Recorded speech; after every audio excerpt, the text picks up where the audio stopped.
Selamat pagi, siang, atau malam kepada Bapak atau Ibu dosen. Perkenalkan kami dari kelompok D15 akan mempresentasikan hasil diskusi yang telah kami buat. Nama saya Winnie Arisindarni Purba dengan NIM 113215 selaku Ketua Kelompok. Dan selanjutnya anggota kelompok saya akan memperkenalkan dirinya masing-masing. Nama saya Nisa Gultom dengan NIM 133200016. Perkenalkan, nama saya Prita Dame dengan NIM 113200051. Perkenalkan, nama saya Laksamana Simangunsong dengan NIM 114200075. Saya Marcelino Lumban Gaol dengan NIM 114200039. Selanjutnya pada bagian pertama akan dijelaskan oleh teman saya, Anissa, yaitu bab 1 permasalahan latar belakang. Silahkan Anissa. Baik, terima kasih atas kesempatannya. Saya akan menjelaskan tentang permasalahan pada bagian latar belakang, yaitu kualitas sumber daya manusia merupakan kunci terwujudnya Indonesia Emas 2045 yang adil dan sejahtera, aman dan damai, serta maju dan mendunia.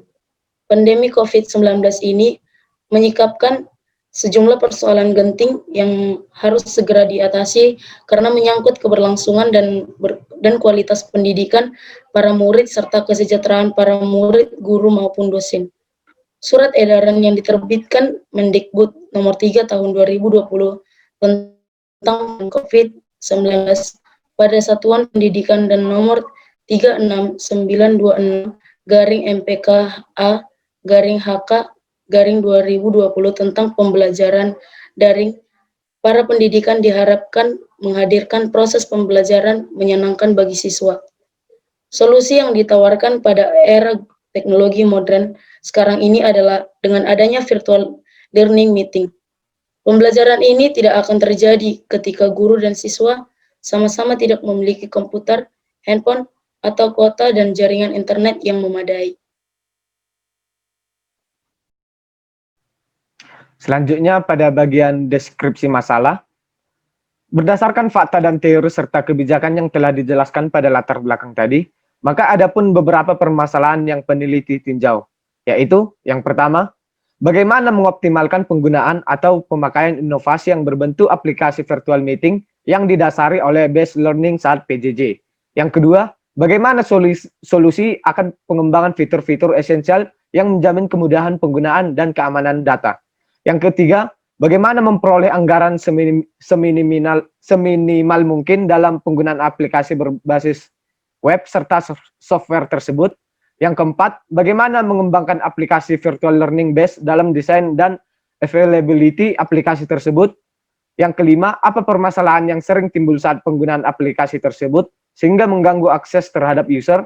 Dan yang terakhir, apakah petunjuk penggunaan sudah sewajarnya sehingga membantu penggunaan yang baru pertama kali menggunakan aplikasi berbentuk virtual learning.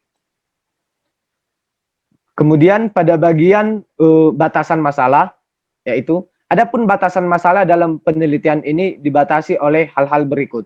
Yang pertama, pada proses pengolahan dan pengembangan aplikasi, tujuan kegunaannya adalah di bidang pendidikan formal, seperti SD, SMP, SMA, dan universitas.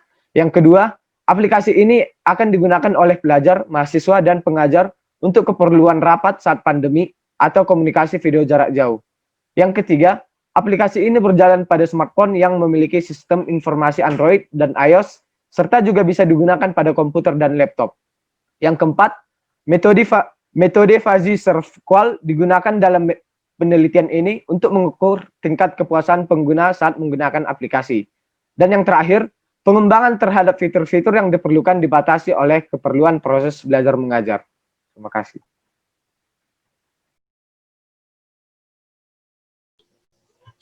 Selanjutnya bab 2, solusi inovatif. A. Tren.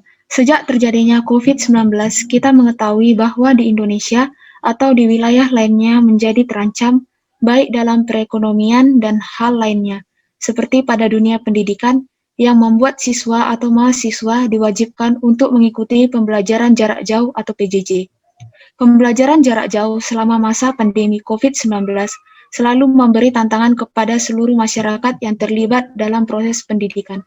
Pemerintah perlu memperhatikan kondisi ekonomi para orang tua dan siswa yang terdampak pandemi COVID-19.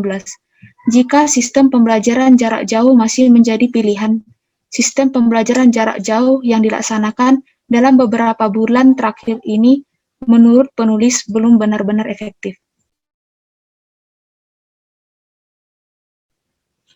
Tentu literasi digital perlu dimanfaatkan dalam menunjang aktivitas yang lebih bermanfaat untuk kemasyarakatan seperti pelaku usaha, khususnya usaha skala kecil, baik belajar tentang tren bisnis digital, cara membangun portal usaha, menjalin hubungan yang baik dengan konsumen menggunakan teknologi dan lainnya.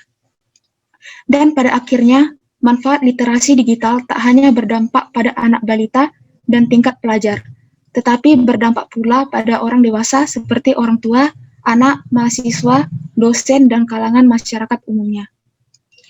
Kemudian bagian B, evaluasi solusi.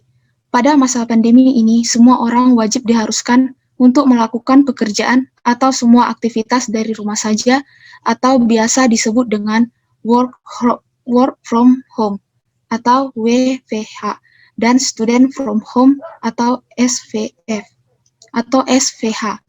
Pada masa ini yang paling dibutuhkan semua orang adalah suatu sarana untuk menghubungkan orang dari rumah tanpa perlu untuk melakukan pertemuan yang dapat mempercepat penyebaran virus COVID-19. Oleh karena itu, solusi yang lebih tepat dalam hal ini adalah sebuah aplikasi yang diharapkan mampu dan mudah digunakan oleh orang banyak untuk melakukan pekerjaan ataupun untuk belajar dari rumah.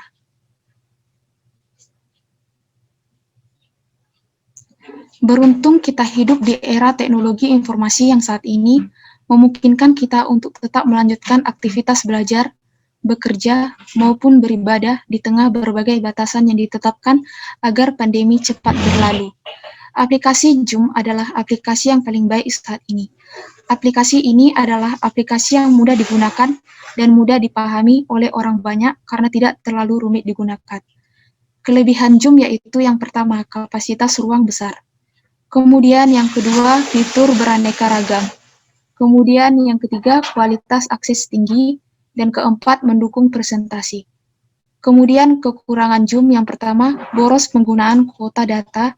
Dan kedua, tidak tersedia bahasa Indonesia. Yang ketiga, rawan data bocor.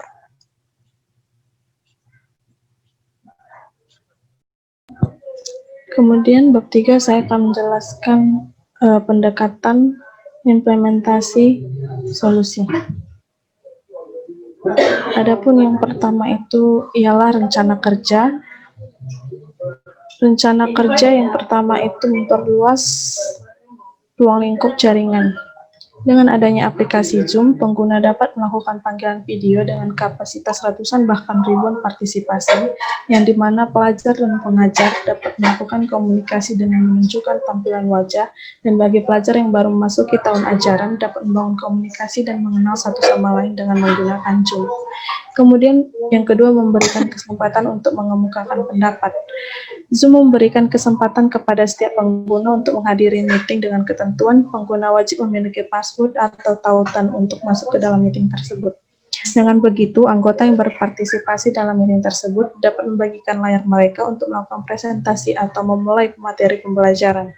Setelah presentasi selesai dilakukan, anggota partisipasi yang lain dapat menggunakan kesempatan tersebut untuk mengemukakan pendapat, menyanggah, serta diskusi dengan anggota partisipasi lainnya. Kemudian yang bagian B yaitu anggaran. Anggaran merupakan daftar seluruh kegiatan perusahaan yang disusun secara runut serta sistematis, serta dinyatakan dalam nilai angka. Produk yang kami pakai tersebut merupakan produk open source, karena hanya membutuhkan internet untuk tersambung ke dalam produk. Versi Zoom untuk menampung lebih dari 100 serta waktu pakai lebih dari 40 menit dalam meeting membutuhkan Zoom berbayar, yang dimana kita harus membayar tagihan Zoom sebesar Rp325.000. Kemudian yang C yaitu definisi kebutuhan.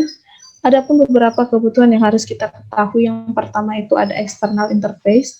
Kebutuhan antarmuka eksternal merupakan kebutuhan paling penting dalam mengoperasikan website atau produk yang akan dibangun. Zoom menggunakan database untuk menyimpan data para pengguna. Setiap pengguna akan diarahkan untuk membuat akun dengan email dan password atau dapat login dengan media sosial pengguna masing-masing. Adapun aplikasi yang dapat langsung login ke dalam Zoom adalah Facebook, Google, dan SSO. Kemudian selanjutnya ada user interface. Beberapa yang dibutuhkan user dalam mengoperasikan sistem informasi ini, yang pertama yaitu keyboard, digunakan untuk memasukkan data ke dalam sistem. Yang kedua ada mouse, digunakan untuk memindahkan kursor. Kemudian yang ketiga ada monitor, digunakan untuk melihat perubahan data yang terjadi pada aplikasi serta memudahkan pengguna untuk berinteraksi dengan aplikasi. Kemudian yang ketiga ada hardware interface. Sistem operasi atau biasa disingkat OS merupakan sebuah perangkat lunak utama di komputer yang berfungsi sebagai interface serta mengontrol hardware.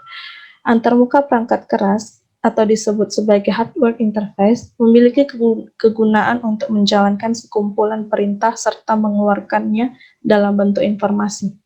Maka fungsi utama dari hardware interface adalah untuk menjalankan perangkat lunak.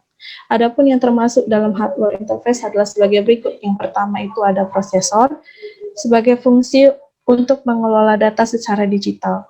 Yang kedua ada RAM atau Random Access Memory, digunakan untuk menyimpan data. Yang ketiga ada storage device yang berfungsi sebagai penyimpan data yang akan digunakan atau diperlukan selama pembuatan aplikasi berlangsung. Yang keempat ada software interface. Perangkat lunak yang dibutuhkan untuk berinteraksi dengan Zoom adalah dapat berubah aplikasi yang diunduh melalui website resmi Zoom atau dapat melalui aplikasi pembelian aplikasi. Adapun website yang dapat mengakses Zoom adalah Mozilla Firefox, kemudian ada Microsoft Edge, dan Google Chrome. Kemudian selanjutnya strategis implementasi akan dijelaskan oleh teman saya. Baik, saya akan melanjutkan penjelasan dari bab 3, yaitu bagian D, strategis implementasi. Yang pertama kita tinjau ini adalah tujuan. Nah, pada tujuan ini kita mengetahui tujuan dari inovasi ini adalah untuk membantu pengguna, yaitu pelajar, mahasiswa, dosen, dan kalangan masyarakat yang luas untuk bertemu dengan rekan-rekan mereka, misal dengan rekan sekolah atau rekan kerja ataupun dengan kerabat, dengan menyediakan tempat bagi pengguna agar dapat melakukan diskusi ataupun meeting ataupun pertemuan bersama rekan mereka. Nah, selanjutnya yaitu alokasi dana, alokasi sumber daya. Nah, yang di sini yang terpusat hanyalah alokasi terhadap sumber daya manusia. Aplikasi Zoom ini tentu dirancang untuk mempertemukan kayak partner, rekan-rekan kita untuk menyediakan tempat bagi pengguna untuk bertemu secara virtual ataupun secara daring, namun tetap muka melalui aplikasi tersebut. Nah, selanjutnya kita akan membahas tentang pemasaran. Pihak Zoom ataupun pihak inovasi, pengembang inovasi melakukan pemasaran produk dengan meningkatkan kualitas keamanan. Yang kita tahu bahwa Zoom itu pernah mengalami kebocoran, tapi karena didesak oleh keadaan, pihak Zoom telah melakukan penguatan pada security ataupun pengamanan terhadap data-data mereka. Selanjutnya yaitu pengembangan. Sampai saat ini pihak Zoom masih melakukan pengembangan di mana mereka melakukan secara terus-menerus guna untuk menyesuaikan produk dengan kebutuhan pengguna seperti yang telah dijelaskan oleh teman saya Weni tadi, yaitu user interface. Yang selanjutnya yaitu pengembangan kebijakan. Nah, pihak Zoom melakukan pengembangan kebijakan yaitu merupakan bagian dari berperan dalam pencapaian yang akan dituju sesuai dengan rencana kerja sebelumnya. Nah, saya akan menambah sedikit dari penjelasan terhadap PowerPoint ini, yaitu tentang manual implementasinya ataupun secara teori bagaimana mengimplementasikannya, tidak secara maksud saya secara teori.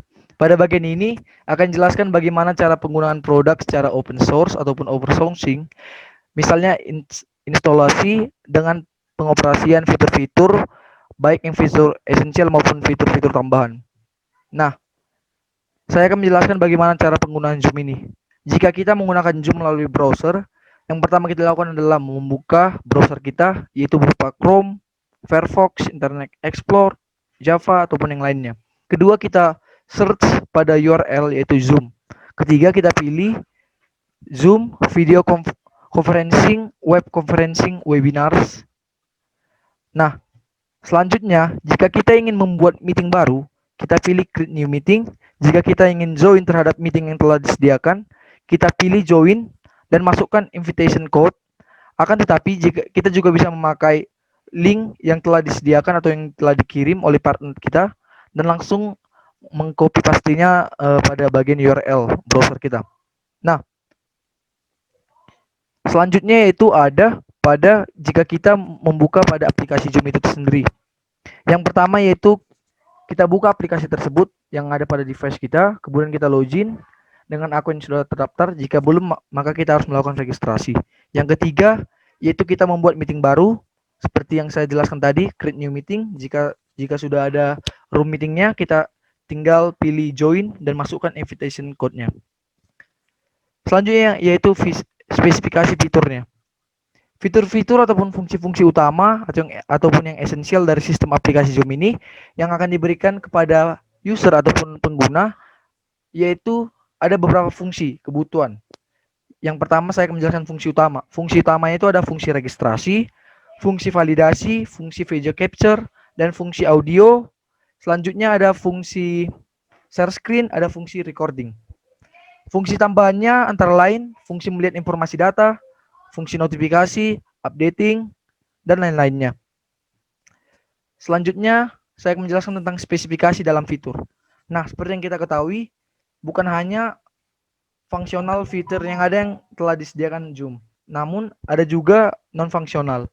Tersebut ada availability-nya, yaitu aplikasi ini dapat beroperasi 7 hari dalam seminggu dan dapat beroperasi 24 jam dalam sehari. Artinya kita bisa memakainya kapan saja. Selanjutnya ada reliability, yaitu Zoom ini menjamin kesesuaian operasi kita. Jika kita ingin meminta membuat meeting baru, maka dia akan langsung terhadap meeting baru, tidak akan ada debug ataupun error. Selanjutnya yaitu portability. Seperti yang telah jelaskan sebelumnya, Zoom ini bisa digunakan melalui open sourcing ataupun kita mendownloadnya aplikasi Zoom tersebut. Kemudian ada response time. Response time yang diberikan Zoom ini kurang dari 5 detik atau bisa sampai 2 detik setelah kita melakukan ataupun menggunakan suatu fitur. Yang selanjutnya yaitu safety. Semua data pada aplikasi ini sudah terjamin sehingga tidak akan ada lagi kebocoran data. Yang selanjutnya adalah security, di mana aplikasi tersebut menyimpan segala informasi dan bebas dari iklan seperti kita tahu dari aplikasi lainnya yang masih mengandung iklan. Selanjutnya saya akan menjelaskan tentang kesimpulan. Pada bab 4 ini yaitu penutup, kelompok kami menyimpulkan bahwa aplikasi ini sangat berguna pada masa COVID sekarang ini. Sangat berguna untuk kehidupan sehari-hari seperti pembelajaran kita ataupun aktivitas daringnya. Selanjutnya, pembelajaran jarak jauh menjadi salah satu jalur pencegahan yang baik dan dalam menghindari penularan COVID-19. Karena kita dapat bekerja WFH ataupun SFH. Selanjutnya, COVID-19 tidak menjadi penghalang untuk para pelajar ataupun mahasiswa ataupun dosen untuk berhenti melakukan suatu atau menciptakan hal-hal yang baru seperti menciptakan aplikasi baru ataupun hal-hal inovatif lainnya. Yang keempat yaitu pembelajaran daring dengan Zoom. Pembelajaran daring dengan Zoom meeting ini adalah pembelajaran yang paling diterapkan peneliti pada semua kelas. Kenapa? Seperti yang kita ketahui bahwa kebanyakan dosen lebih cenderung menggunakan Zoom daripada aplikasi daring lainnya. Selanjutnya akan dilanjutkan oleh teman saya, Weni.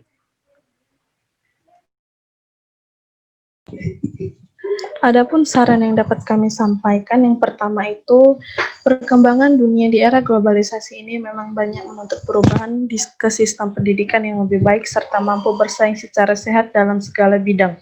Kedua, meminimalisir mengirim materi dalam bentuk video berat untuk menghemat kuota. Yang ketiga, untuk dosen menyediakan referensi yang dapat menunjang perkuliahan agar dapat dikembangkan menjadi bahan ajar online. Yang keempat, yaitu di tengah pandemik saat ini, penulis dituntut untuk tetap berkreatif dan berinovatif, serta tetap untuk menjaga stamina tubuh. Atas yang dapat kami sampaikan, kurang lebihnya kami minta maaf.